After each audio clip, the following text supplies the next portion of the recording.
Dedak ni dahsyat. Dedak ni makanan binatang.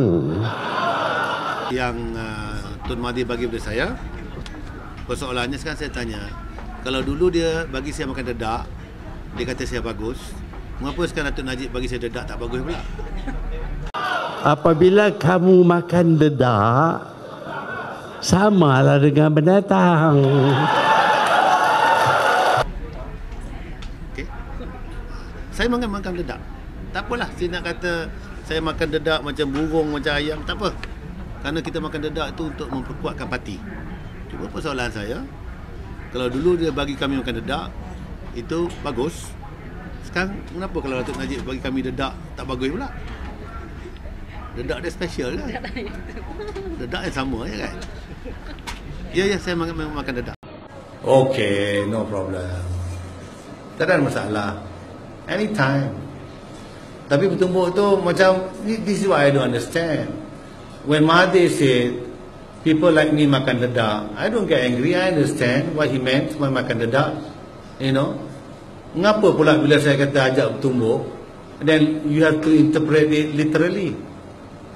Oh, Tang Mahathir you boleh faham. You tahu I tak makan dedak kan, I bukan burung kan. Tapi kita faham. Dia kata orang-orang yang menyokong Najib ni semua makan dedak. Semua orang faham.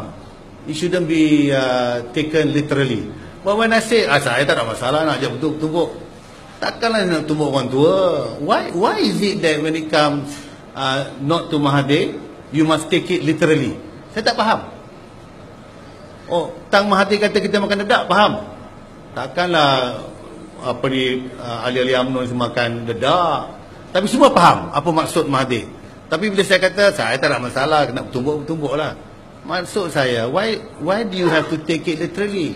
I'm saying that those people who raise this matter, their intellect is very low, and unfortunately, the Malay bloggers, Malay journalists, Malay reporters, their intellectual level is very low. This is a problem. Inteleknya cukup rendah. Bila kita kata saya tak ada masalah kita nak tumbuk boleh. Maksud saya, kita lawan lah. Tapi intelek Melayu ni rendah. Ini masalah dia. Yang cerdik macam saya ni cukup kurang.